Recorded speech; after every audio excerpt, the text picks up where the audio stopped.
এবারে ফাঁস হলো আসল রহস্য। নিজের মেয়েকে কুড়িয়ে পেয়েছিলেন অভিনেতা মিঠুন চক্রবর্তী। মিঠুন চক্রবর্তীর মেয়ে দিশানী চক্রবর্তী। মিঠুনের সঙ্গে রক্তের কোনো সম্পর্ক নেই তার, অভিনেতার দত্তক কন্যা। তবুও মিঠুনের সবচেয়ে কাছের মানুষ। মেয়েকে ছাড়া এক মুহূর্ত ভাবতে পারে না তিনি। কিন্তু কিভাবে মেয়েকে দত্তক নিয়েছিলেন মিঠুন? জনপ্রিয় চিত্রনায়ক এবার ফাঁস করলেন মেয়ে দিশানীকে পাওয়ার আসল কাহিনী। দিশানী চক্রবর্তীকে মিঠুনের মেয়ে হিসেবে পাওয়ার আসল কাহিনী নিয়েই বিস্তারিত থাকছে আজকের প্রতিবেদনের বাকি অংশে। কেটিভি শোবিজ চ্যানেল থেকে আপনাদের সাথে আছি আমি মাহমুদুর রহমান জিয়া।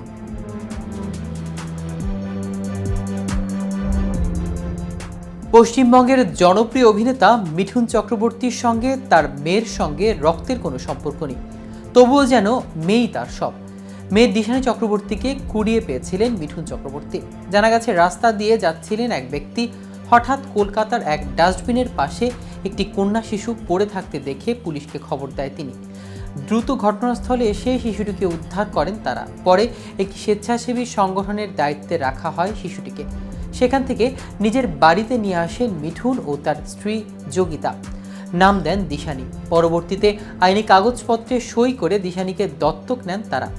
সে থেকে চক্রবর্তী পরিবারের চোখের মণি এই দিশানী। সকলেই প্রচণ্ড ভালোবাসেন এবং আগলে রাখেন তাকে, বিশেষ করে মিঠুন চক্রবর্তী। এবার ডান্স বাংলা ডান্স রিয়েলিটি শোতে মেয়েকে নিয়ে কথা বলতে গিয়ে অঝরে কেঁদে ফেললেন অভিনেতা। অনুষ্ঠানে কনকাঞ্জলি প্রসঙ্গ নিয়ে নাচ প্রদর্শন করেন এক প্রতিযোগী। হিন্দু শাস্ত্র অনুযায়ী বিয়ের পর হাতে চাল নিয়ে তা মায়ের কাছে দিয়ে বাবা মার ঋণ শোধ করে থাকেন হিন্দু নারীরা। বহুদিন ধরে চলে আসছে এই রীতি। মূলত এই নাচের মধ্য দিয়ে বিয়ের সময় মেয়ের কষ্ট, বাবা মায়ের অসহায়ত্ব ফুটে উঠেছে। এরপরে শোর অন্যতম বিচারক শ্রাবন্তী চট্টোপাধ্যায় অভিনেতাকে প্রশ্ন করেন, এমজি তোমার সঙ্গে মেয়ের সম্পর্ক কেমন? আর সে কথা বলতে গিয়ে কেঁদে ফেললেন মিঠুন চক্রবর্তী। মেয়েকে বিয়ে দেওয়া ও বিদায়ের কথা মনে করে অভিনেতা বলেন, যেদিন হবে সেদিন আমি আর আমার স্ত্রী দুজনে মারা যাব। এরপরই চোখ দিয়ে জল গড়াতে শুরু করে মিঠুনের। এদিকে ভিডিওটি প্রকাশ্যে আসতেই নানা মন্তব্য ছড়িয়ে পড়েছে অভিনেতার ভক্তদের মধ্যে।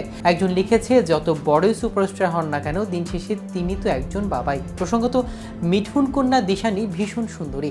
ইনস্টাগ্রামে তার 1 লাখ অনুরাগী রয়েছে। বর্তমানে মার্কিন মুলুকে পড়াশোনা করছেন এই স্টার কিড।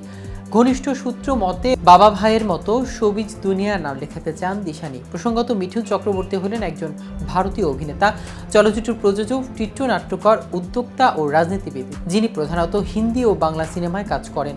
5 দশকেরও বেশি সময়ব্যাপী কর্মজীবনে তিনি 350টি চলচ্চিত্র করেছেন, বেশিরভাগ হিন্দি এবং বাংলা ভাষা এবং কয়েকটি উড়িয়া, তেলেগু, কন্নড়, পাঞ্জাবি ও তামিল ভাষাও করেছেন। তিনি রাজ্যসভায় প্রাক্তন সংসদ সদস্য ছিলেন। মিঠুন চক্রবর্তী 3টি জাতীয় চলচ্চিত্র পুরস্কার এবং 4টি ফিল্মফেয়ার পুরস্কার পান। 2024 সালের জানুয়ারিতে চক্রবর্তীকে ভারত সরকার কর্তৃক 3য় সর্বোচ্চ বেসামরিক সম্মান পদ্মভূষণ প্রদান করা হয়। তিনি সিনেমার ক্ষেত্রে ভারতের সর্বোচ্চ প্রশংসা 2022 সালের জন্য দাদা সাহেব ফালকে পুরস্কার ভূষিত হন। তো ভিউয়ার্স, ভিডিওটি সম্পর্কে আপনাদের কোনো মতামত থাকলে আমাদের কমেন্ট করে জানাতে পারেন। সাথে সাথে শোবিজ রিলেটেড আপডেট ও ইনফরমেটিভ ভিডিও পেতে কেটিভি শোবিজের সাথে থাকুন। ধন্যবাদ সবাইকে।